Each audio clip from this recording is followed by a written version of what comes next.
Hello, my name is Marty Johannes, and I am the Careers and Personal Finance Librarian for the Johnson County Library.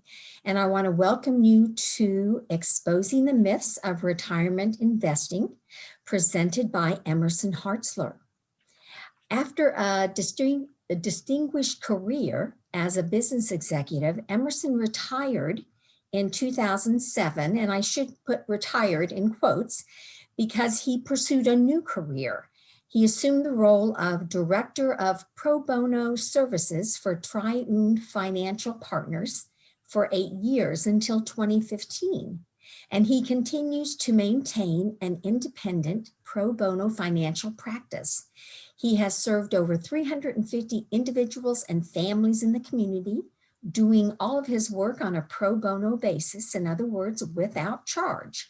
Much of Emerson's work with clients involves helping them to plan and manage their income and expenses on a monthly basis so that over time they can achieve financial success.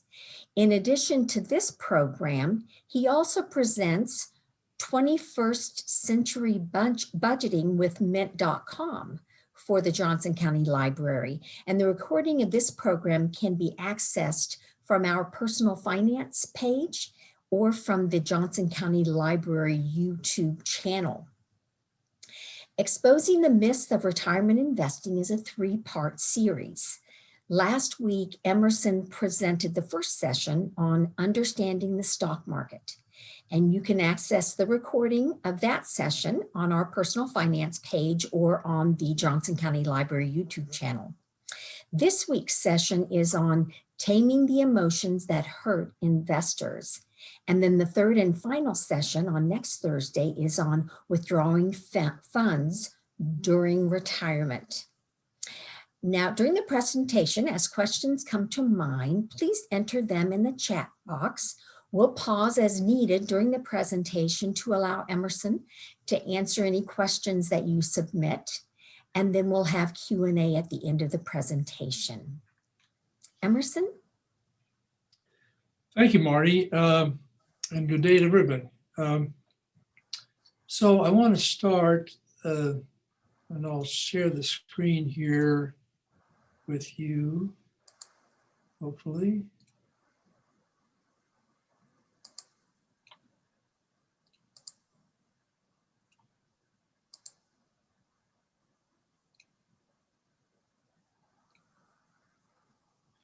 There we go. So that's where we started last week, and I want to go quickly over what we talked about. So if anybody's coming in and haven't seen the first presentation, you'll get at least a flavor of it. But it's called Exposing the Myths of Retirement Investing. It was really prompted out of my understanding when I got into retirement years of a lot of things that turned out to be not true. And so that's kind of the genesis of this whole presentation. We talked about the first myth being that as you get into retirement years, your planning horizon is short, and therefore your investments ought to be more conservative, less in stocks, more in bonds and other things. And this chart showed us that you really do have a long planning horizon. The box summarized it very nicely. The average life expectancy continues to increase. You may need to plan on the probability of living much longer, perhaps 30 plus years in retirement. And then we talked about the fact that if you have an estate, at your demise that goes to individuals or institutions, they have a planning horizon that may extend well beyond your life expectancy. So I'm going to come back to this later in the presentation, but I always look at a 30-year horizon as a good planning horizon for someone who's 65 years of age. So that's the first myth. We talked a little bit about Buffett and Schwabs recommendation, and talked about Warren Buffett and his recommendations. And these were the 4 things we got out of that. And he's saying for 95 to 98% of the investors in retirement or wherever, you need to be in low-cost, diversified index mutual funds. And so we started to unpack, first of all, what do these terms mean? Secondly, why is he saying it? What's the data that underlies that recommendation? And then thirdly, how does that apply to you? And so we'll continue that today. And then, of course, we talked about the options for investing stocks and bonds, individual stocks and individual bonds. Not recommending that. We're talking about mutual funds here, either stock mutual funds or bond mutual funds. I want to spend a little time on this today because this was a chart, and I got a question that in the Q&A that I didn't really answer very well. And the question was, are these numbers up here adjusted for inflation? And the answer is they're not. But the real answer I should have given is that it doesn't make any difference because a 3%. We've had about a 3% inflation rate over this period of time from 1926 to 2018, and so at that time a dollar would have gotten to $14 at the end of that period, whereas large cap stocks would have gotten to $7,000. So, and you look at those numbers and you say, "Wow, is that right?" And then we talked about the rule of 72, and if I can get out of this presentation real quickly, just a moment. I want to show you.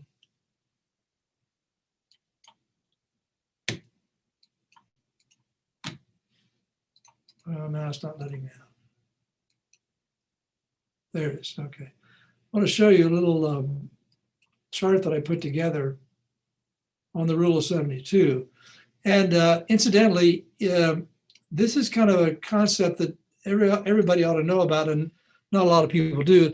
The rule of 72 is an approximation, but it's real close to the actual phenomenon of compound interest. Now, you can compound it annually, monthly, you can compound it daily if you want to, and it's a little bit different calculations. But the rule of 72 allows you to compute closely to that actual calculation how many years it takes to double your money.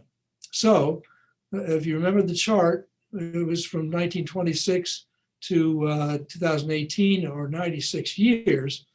And so by using the rule of 92, we said the stock market over that period of time returned about 10%. So if you use the rule of 72, that means that your investment would double every 7.2 years. It's very simple math. You divide 72 by 10, and it doubles every 7.2 years. At 3%, which is what inflation ran, the rule of 72 says it's going to double every 24 years. 72 divided by 3 is 24. So then you ask the question, well, okay, how many doublings are there? How many times would your money double if you had 10% return versus 3? Well, the answer is 13.2. You divide 7.2 into 96. So you're going to have 13 doublings. If it's 3%, you're going to have 24. It's going to double every 24 years. It's going to be 4 doublings. 24 into 96. So it's only going to double 4 times. So if you take a balance of $1, which is what the chart did, and you say, okay, the number of doublings is going to be 13.3. Well, there's one doubling gets to $2, to $4, to $8. And here's your doubling 4 times. That's your 3%. And you got $16. And if you recall, inflation at the end was about 3%, a little bit less. It was $14. So that number is real. But here's the power of compound interest. 13.3 doublings, well, that's 4, you got $16, no big deal. There's 5, 6, 7, 8, 9, 10, 11, 12, 13 is $8,000. So if you look at the graph, we'll go back to that shortly, you'll see that's 10%. And that's a little bit above the large cap stock index. So compound interest, Einstein said, is the 8th wonder of the world. These numbers really do happen over time. Now, this is a 96-year planning horizon. I'm not suggesting that's what you have, but I am suggesting that 30 is a practical number. So let's look at 30. And this gets to the real core of what we're trying to discuss in this whole investing in retirement, because a lot of retirement investing professionals, CFPs even, will say to you, well, okay, you're really nervous about the stock market. It's risky, yada, yada, yada. So I've got a solution for you. Let's go to a 50-50 split between owning stocks and owning bonds. Take your stock portfolio and we'll invest half of that in bonds. So you maybe have mutual funds, bond mutual funds, half of your money, stock mutual funds for half of your money. And so they'll say, you'll get about 7.5%. I've done some research on this. You lose about 1% per year for every 20% of bonds you throw into the mix. So at 50-50, you're down about 2.5%. And they say, well, 7.5% compounding is going to be a really good rate of return. You don't have the ups and downs that you'll have. We'll both sleep better at night. You won't get upset. All of those things are true.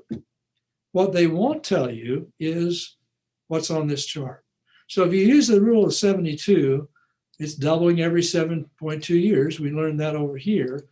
But now if you get 7.5% rate of return and you do the math, that's 9.6 years. So it's going to double in 9.6 years as opposed to doubling in 7.2. And you say, well, okay, that's no big deal.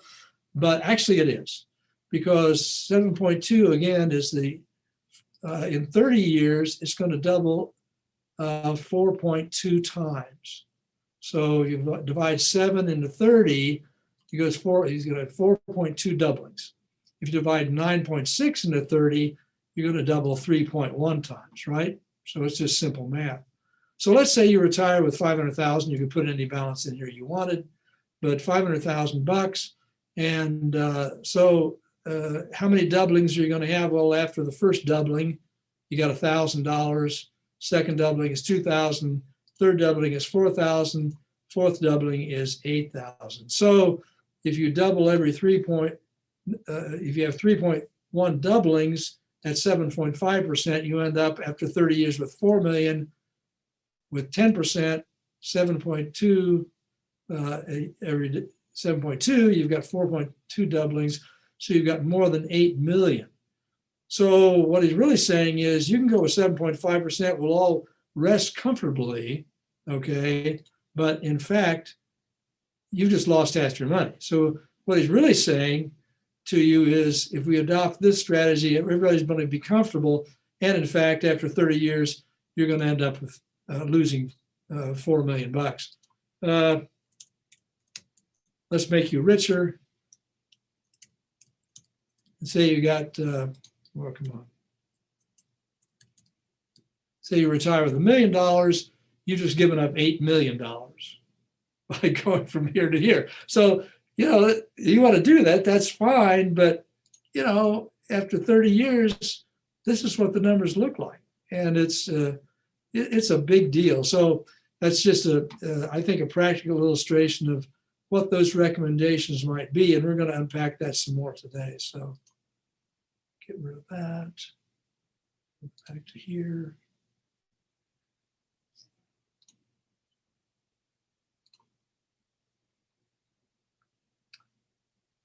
Okay, so back to this chart. And you'll see that we did the rule of 72 and we came up with at 3%, $16 here, and at 10%, about $8,000 here. So those are the real numbers. This chart just talked about bull and bear markets. These are bull markets, markets going up. At 3 out of 4 years, markets is going up. 1 out of 4 years, it's going to be a bear market. It's going to go down. And here was a chart that talked about the earnings in any 1 year period, a wild ride of stocks. If you go to 50-50 split, it much less of a problem down here. And that's why that's recommended many times. I'm sorry, this is the 50-50 split, 15 versus 39. But as this chart said, and this is 20 years, you accept 811,000 bucks from 100,000 versus 300,000 with bonds, or 542 for portfolio. You move it out to 30 years, that number is going to be twice that number. Then we talked about risk. And again, yes, if you have money, you are going to take risk. There is no avoiding it. It's just a matter of how do you mitigate it. And we talked about 3 different types of risk. Business risk, the chance a business you own fails, you lose your money. The antidote there is to diversify through mutual funds. That can be done very easily. Systemic market risk is a little tougher. That's the chance the entire market takes a hit. And the antidote there we talk about is just limit the number of shares sold. If you don't sell, you don't lose anything, and you just wait till the market comes back. And then the third one is the one I worry about most, the inflation risk. Safe investments like the bonds we saw before. Let's go back and look. Oops. Back and look at that. Yeah, so treasury bills and government bonds are really safe investments, but good Lord, they really outpace inflation, and you lose a tremendous amount of money by going there. So the antidote there is to invest in stock mutual funds, get your 10% over a long period of time, and then you can, in fact, beat inflation. Then we talked about understanding the stock market. These first 2 topics we addressed last time. It's a bid and ask auction. Nobody sets the price except a willing buyer and a willing seller, and they have to be in total disagreement for an exchange to take place. And it's a very interesting process. Then we talked about the mutual fund options. Most people in the past have bought mutual funds that were actively managed, where you pick stocks, when to buy, when to sell. The fees are 1% to 2% of the investment balance. Passively managed funds, index funds like Warren Buffett is recommending, and I would recommend, it's just you buy and hold a broad range of stocks that may mirror an index. NASDAQ, S&P 500. The fees there are much, much lower, about a tenth of what you would pay. So when Warren Buffett talks about low-cost mutual funds, that's what he's talking about. And then we talked about the folly of trying to beat the market, which what everybody wants to do because, we're competitive people, but it's not a one-on-one competition. It's you against the world. You got to make a lot of right decisions. It does involve telling the future, and it's proven to be most difficult. And we ended on this slide. These are the pros over 15 years, and only 14% actually do beat the market. 86% don't. And you've got to choose these guys in advance, no knowing which ones they're going to be. So the odds of beating the market are just so slim, it's not worth it. And most of the time, you're going to try to beat the market, you're going to be unsuccessful, and you'll fall actually below the market, which is quite depressing. So that was last time. Now, this time we're going to talk about some more fun stuff. And seen a lot of studies on this, but generally, even the pros don't get market returns. They try to beat the market, but they don't. We saw 86% of them don't. And that's even the pros. And so the question is, why is that? Why don't we get market returns? And there are 2 human emotions that are in play here: greed and fear. Greed drives the market to unsustainable heights. In some sectors of the market, I would argue that's where we are today. Some of these high-tech companies are selling at unbelievable multiples of their earnings. But greed drives the market because people look and say, well, stocks are making others rich. I need my share. I need to get in. So they rush into the market, usually when the market is up. So they're buying high. And then fear drives the market to unrealistic lows. It's lower than the true value. And then the thought here is that, I'm losing my shirt and I sell to avoid losing my skin. I mean, is it going to go to zero? And we saw in that first chart of the stock market, even in 1929, it did not go to zero. I mean, it went down. In 2008, the market went down to almost 50% of what it was before. It didn't go to zero. Some stocks almost did, but the market itself didn't.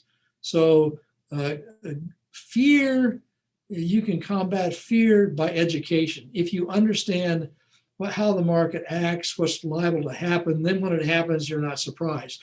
We'll spend some more time today looking at that, and next week also. So we can educate ourselves and say, okay, this is what to expect when it happens. It's no big deal. We know it was going to happen, and it did. Greed is a little bit more difficult, and that's a whole other subject we could spend the day talking about that. But the antidote to greed is generosity. So it's a long story. So there's ways of combating that. But let me show you the impact of that. And this is one of my favorite charts. It's a little blurry, and I apologize. I didn't take a very good picture of it. And it's very, very busy, but we're going to spend some time on it, and you'll understand it very well in the end. This is a chart of the flow of funds into equity markets, into stocks or out of stocks, compared with the S&P 500 performance, a measure of the market, okay? So we're going to see the market going up and the market going down, and we're going to see funds flowing into and out of the stock market. Okay, so the left index here measures the flow of dollars into and out of the stock market, and these are bars by quarter. And these are dollars in billions. These are big numbers.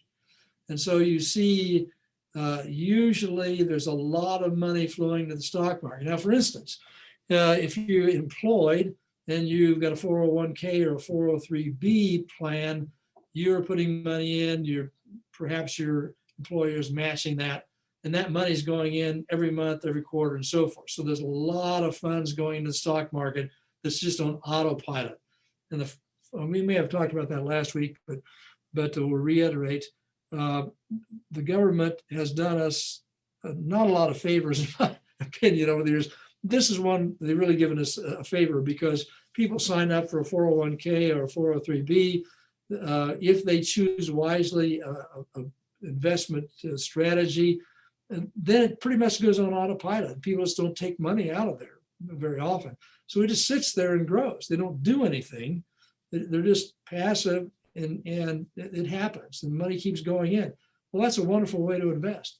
And so that's what's happening here. Now, other investors are putting money in, but that's just kind of on autopilot. So it's normal. It's probably, a $20 billion line or something that's just kind of automatic going in.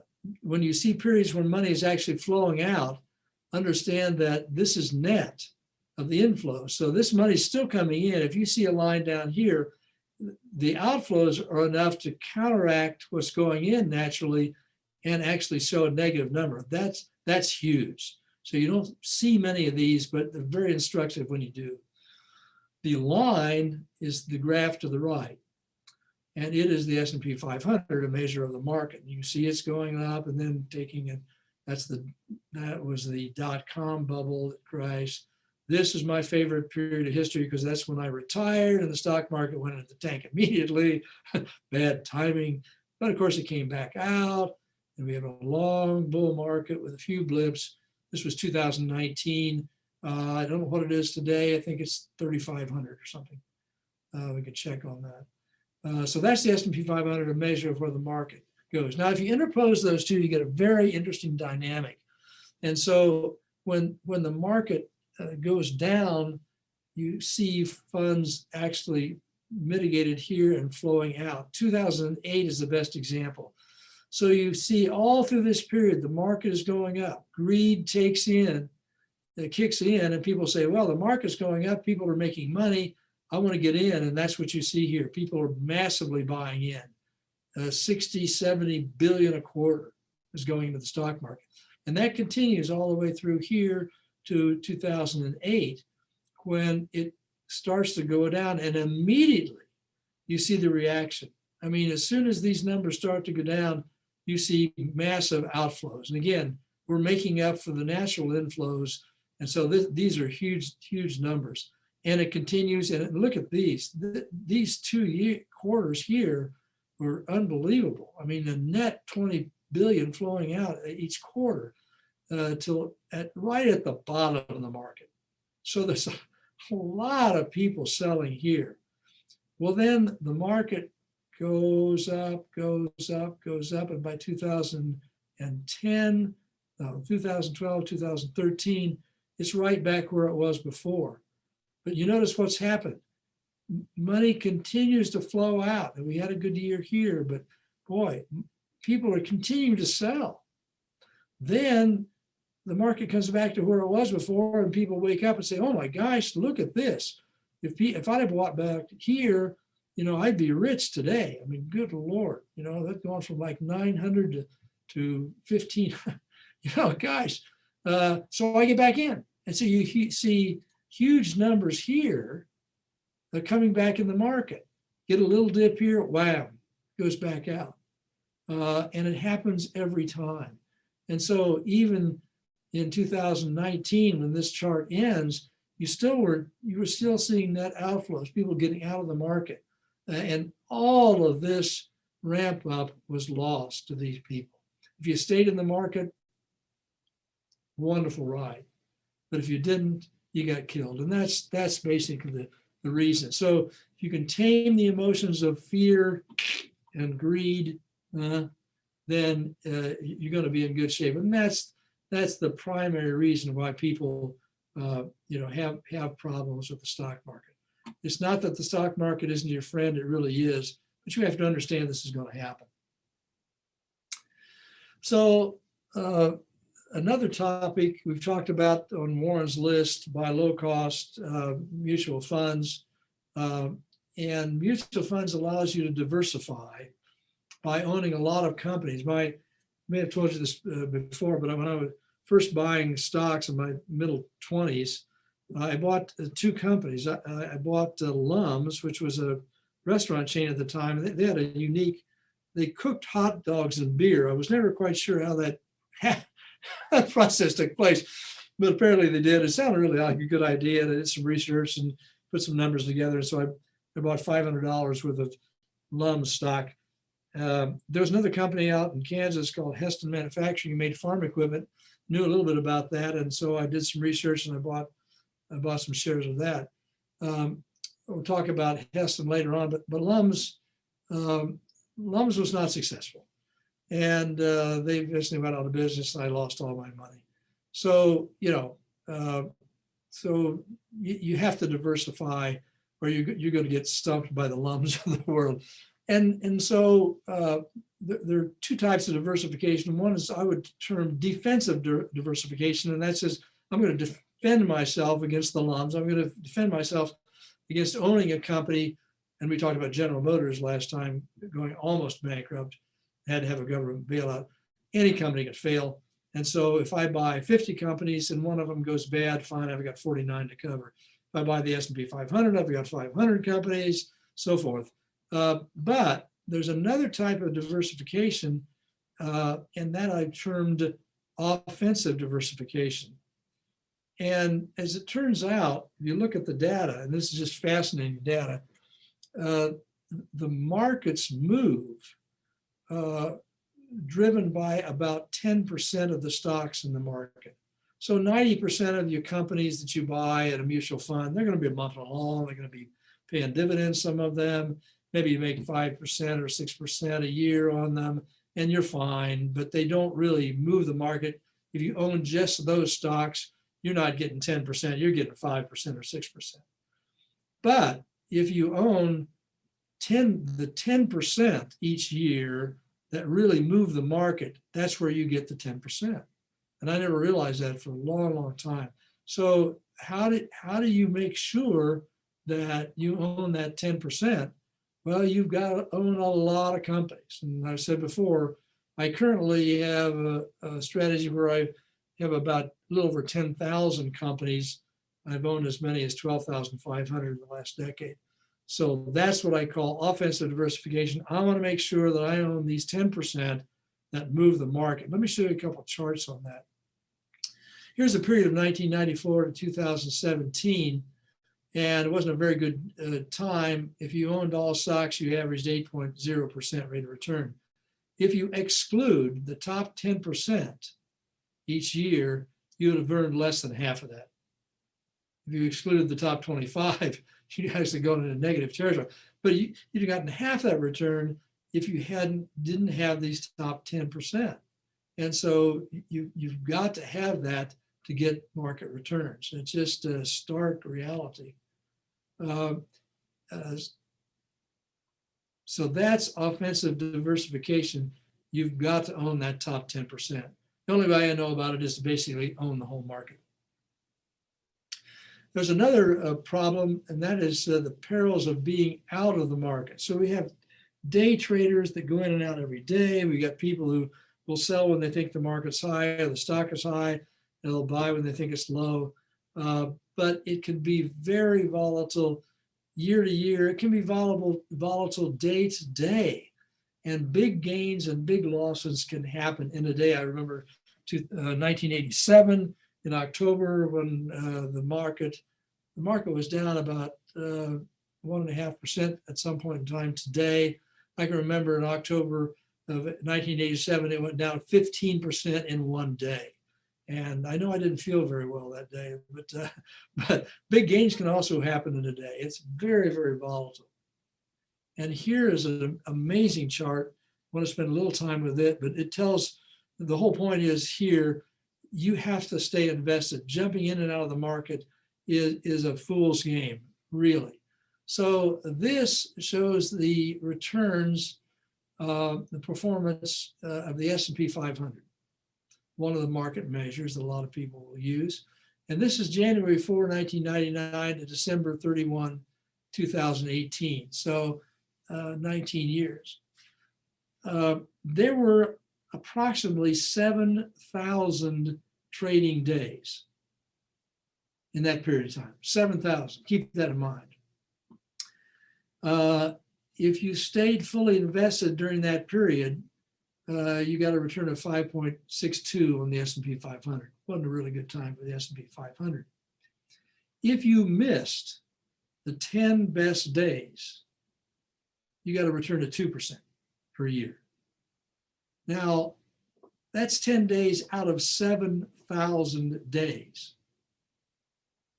You missed the 20 best days, you went into negative territory in the S&P 500. So you had to be fully invested. It says 6 of the best 10 days occurred within 2 weeks of the 10 worst days. So you have a really bad day, like October of 1987, you say, oh my gosh, sell me out. Well, the best days are to come, and they're going to come pretty quickly. The best day in 2015 was August 26, which was 2 days after the worst day in 2015, August 24th. I mean, it could just turn around. So the whole thing is plan to stay invested. Trying to time the market is extremely difficult to do. Market lows often result in emotional decision-making. Investing for the long term while managing volatility can result in a better retirement income. Well, that is for certain.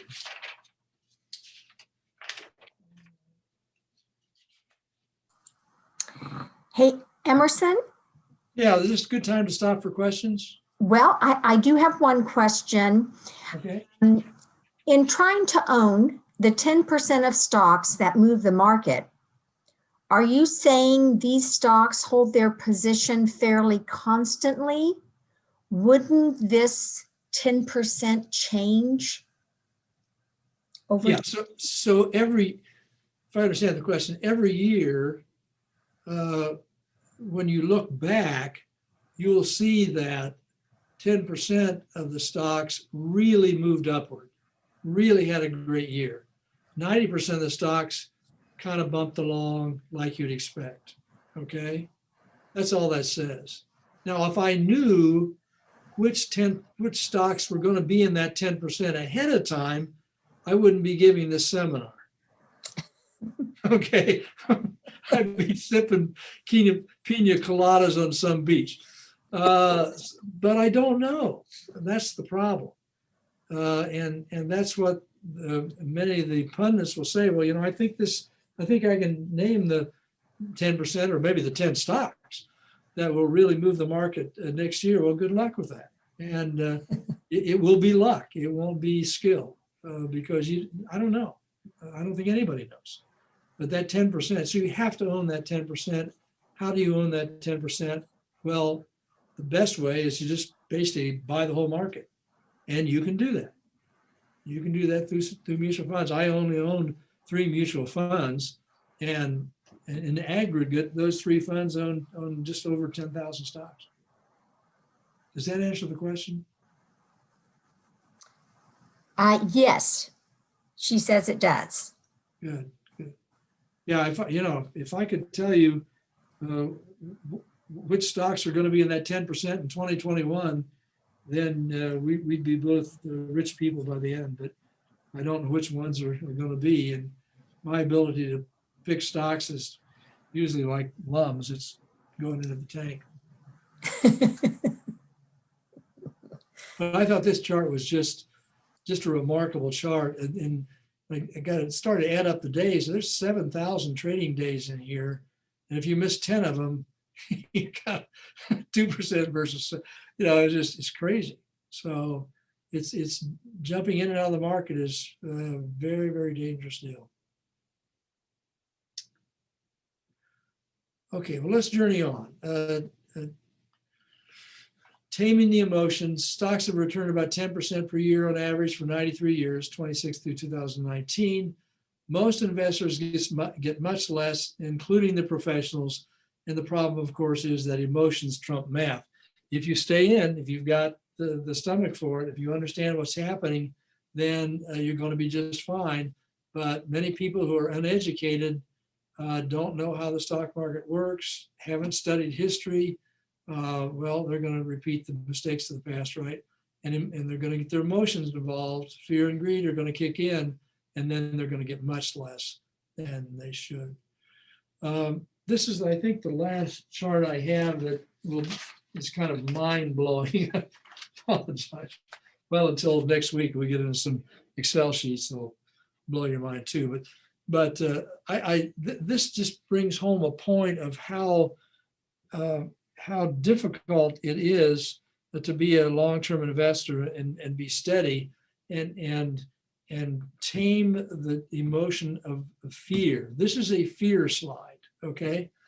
And what we have here are the bars show the rate of return for the S&P 500 for the year. So 1980, we had a really good year. If you were invested in the S&P 500 index fund, you would have gotten 26% rate of return. Wonderful year. Well, the next year wasn't too good. It was minus 10. It was up and down and up and down. Again, most of the years are bull markets. You get a nice return.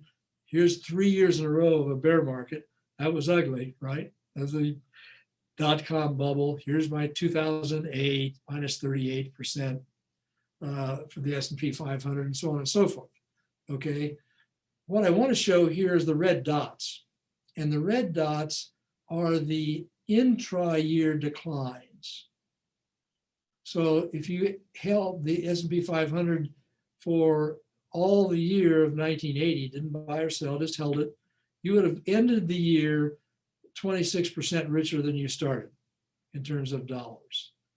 But there was a time during the year when the S&P 500 index was down 17%.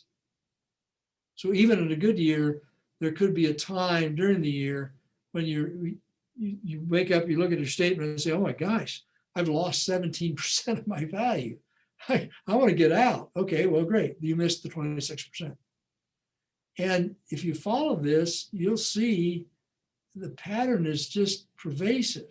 Here, 26% return. Well, there was a time when you got it minus 6. Okay.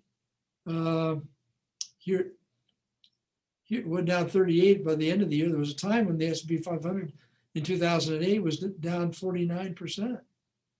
Here's a good year, 19%, but there was a time when it was down 3. So each one of these red dots is a point where people will say, get me out of the stock market. I mean, this is terrible. Well, if you held on the end of the year, you got a 2% return. No big deal. You didn't lose money. Okay. It was still a bull market at the end of the year. So that's the message. You have to be able to ignore the fact that this is happening. In fact, the average of all these red dots is 13.9%. So, and there are positive returns 29 out of the 39 years. But during those years, the average intra decline was 14%. So if you say, well, the stock market is down 14% from the time it started this year, my response is, well, looks like we're going to have a normal year. That's kind of the way it goes. So that's I think a valuable lesson. This is the fear factor. Every one of those red dots is a point where people will become fearful. And summarize that. I think this is the last graph I have, yes, for this session. So in 3 of 4 years, the stock market goes up. It may go down, however, and it may go down 3 years in a row, as we saw in that period here. But 3 out of 4 years is going up. It's highly unlikely the year will end with an average of 10% increase. So we see over, 93 years or 96 years, we've averaged 10% in the stock market. Well, any one year, not so much. If you look at this chart again, the S&P 500, where do you see a 10% increase? There, 1 year out of 39. So every year is going to be a wild ride. The days within the year are going to be wilder. And the average intra-year decline, the S&P 500 has been 13.9%. So it's going to go down sometime during the year.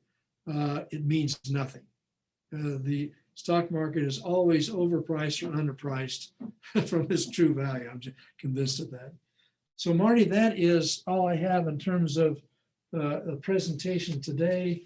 And next week we'll get into withdrawal rates and a potpourri, that's a good word, a potpourri of other topics. I want to talk a little bit about annuities, because that's sold to a lot of people in retirement, I think, wrongly. We want to talk about using a CFP, a planner, why that's a good idea and valuable.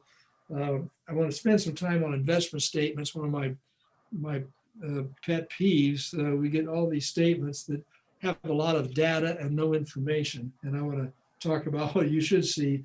And then we'll spend the bulk of the time next week talking about, in retirement, what can you afford to withdraw, and how important that is. And then I think that whole analysis will reinforce the fact that there's no fear. You should have no fear of being in equities and owning stocks during your retirement years, because again, 3 out of 4 years, the market's going to go up. If you can't control the price, it goes up, it goes down, but you can control the number of shares that you own by having a very disciplined withdrawal rate. And we'll unpack that in detail next week. So with that, Marty, I am finished bloviating. It is time for other questions. Okay, well, the first question I have is, if I buy indexed or market-based funds, won't I be buying some real losers? Probably you will, yes. There are probably going to be some losers. I heard Warren Buffett on a program one time, and the interviewer asked him, I said, Warren, you seem to always come out well. How do you, you just always win? And he says, no, I don't. I pick some real losers from time to time. I just hope that in the final analysis, I pick more winners than I do losers. And the whole point is, I want to get market returns. I mean, if the market's going to give me over a long period of time 10% a year, now I've got some expenses, so maybe I get 9. If the market's going to give me 9% a year, I understand the rule of 72 and I understand compound interest, I'm fine.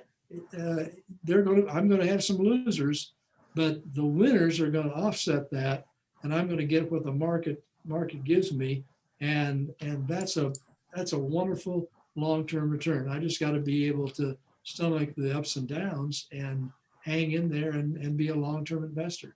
So yeah, I'm gonna buy some losers, but quite frankly, I don't care.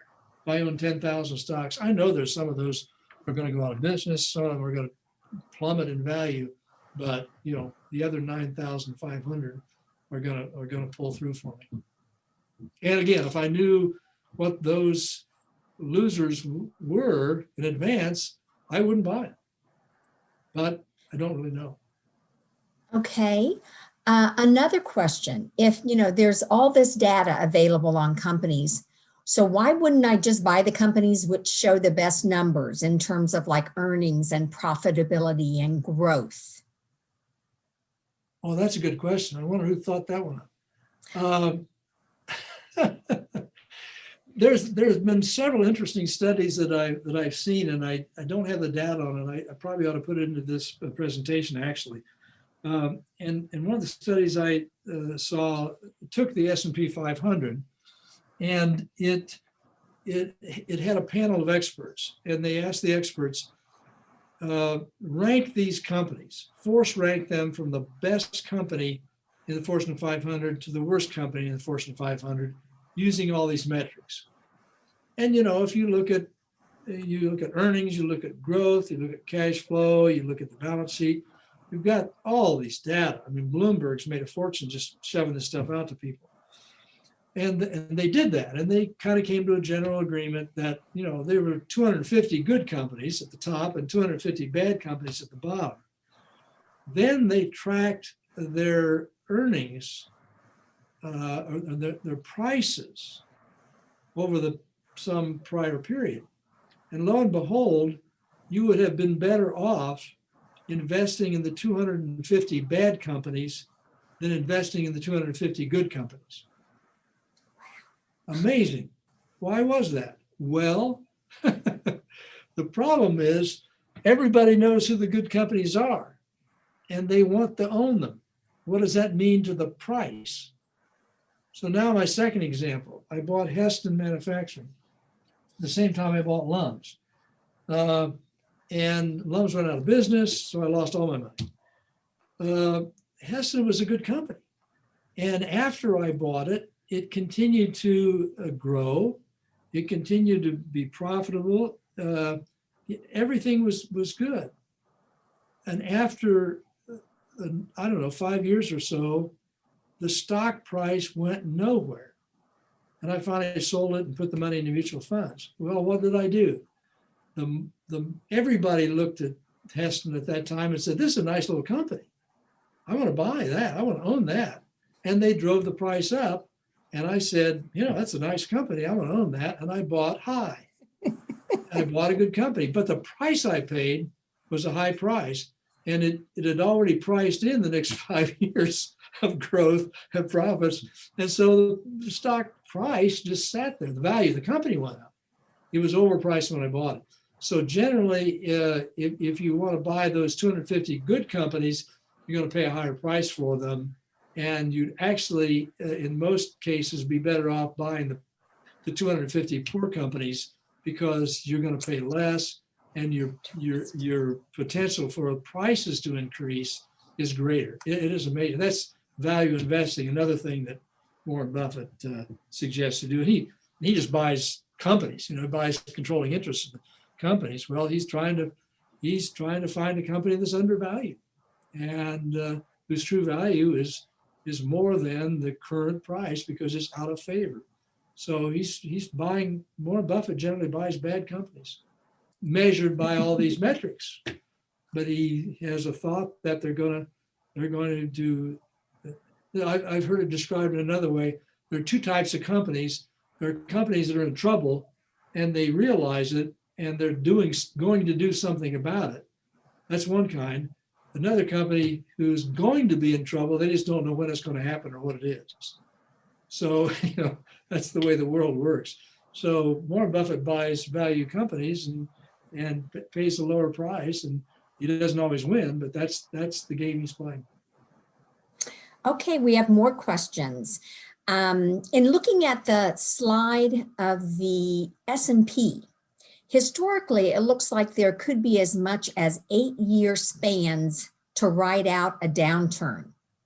Is this problematic for retirees who need a constant revenue stream?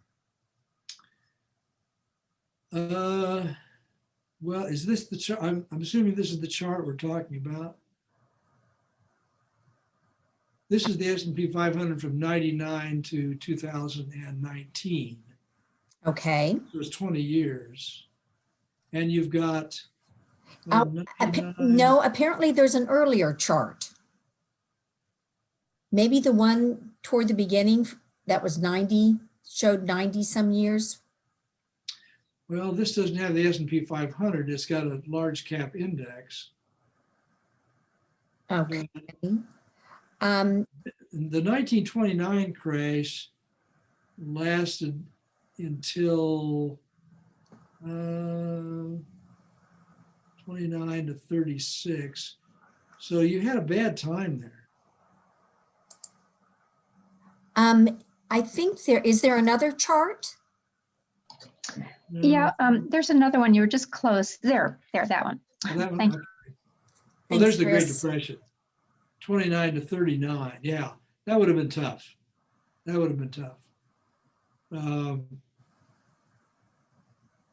So for retirees, if we were to hit another period like that, would that be tough in terms of still needing an income stream? Yeah, you couldn't have taken you couldn't have sold a lot of shares during that period of time to ride that one out. That's for sure. Yeah. And I then, don't have really good data back to that point in time. I have data from like the 40s. I have data from about here to today. Yeah, if we had another Great Depression, it would be tough. That's why they call it the Great Depression.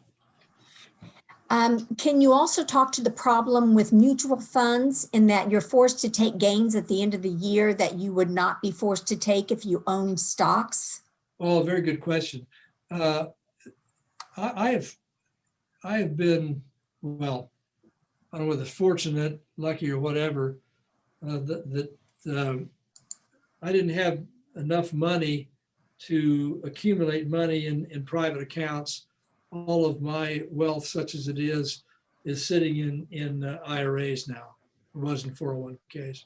So I've got tax advantaged accounts, and I don't really care about gains because they're not taxed. Nothing's taxed till they take the money out. If you have money in a regular brokerage account, then there are mutual fund choices that you can have that will take out high dividend paying companies and go through screens like that. So if you get with a good financial advisor, they'll be able to say, okay, we want to have they'll have tax managed index or market funds where they'll deselect some of these high dividend paying companies. So that's one way to manage that. If you have your money in IRAs or 401ks and so forth, then you don't have to worry about that issue. And I've not had that. So the analysis I've got is all irrespective of the tax implications. And related to that, another question. One issue I've had with mutual funds is capital gains in taxable funds. Right. You That's own what we're talking individual about. Stocks, you have control over that, but it is harder to diversify sufficiently. Do you have any recommendations for dealing with those tax consequences? Well, there again, if you talk to a good financial advisor, he can steer you into mutual funds that will be tax, specifically tailored to taxable accounts. Most retirees, however, today have a serious percentage of their money in the older generation. People are even older than I. It's hard to imagine.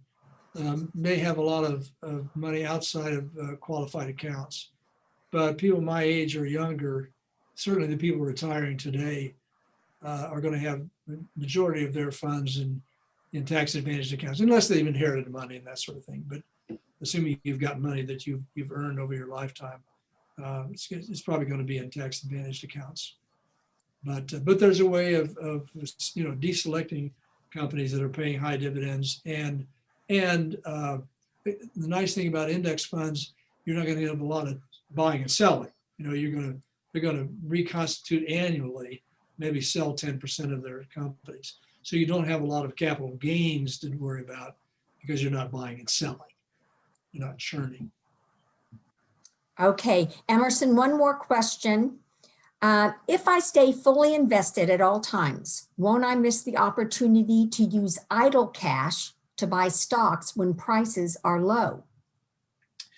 So there's another argument there too that I'm going to quote a guy next week that I admire a lot in terms of an investment advisor, and he writes a newsletter and all that sort of thing. And his proposal is that you always have 2 years worth of withdrawals sitting in cash, so that when the stock market goes down, you can take money out of cash rather than taking money out of a down market. I've done some work with the numbers. I don't agree with them. I think being fully invested is a better strategy than getting out, because when you take money off the table and put it into cash, you get, today it's zero. You get no return basically from that. So you're giving up. This is a good chart to illustrate that. You're giving up your return on investment through this whole period, and then you're winning by buying stocks lower here. So I think remaining fully invested still works better than holding cash for down periods, because when you hold cash, you get no return. You give up 10% or 9%, and you can't make it up by buying low with that 2% or whatever you have in cash. So good question though. Okay. Well, we're almost out of time. I want to thank you, Emerson, for another awesome presentation. And I want to thank all of you for joining us this afternoon. Please make sure you register for the next session, withdrawing funds during retirement. And you can do that by going to the Johnson County Library website. This session, along with all of the sessions, was recorded, and the recording will be posted on our personal finance webpage, which is on our website, and also on our Johnson County Library YouTube channel under the Career and Finance playlist. Have an awesome week. We'll see you next week.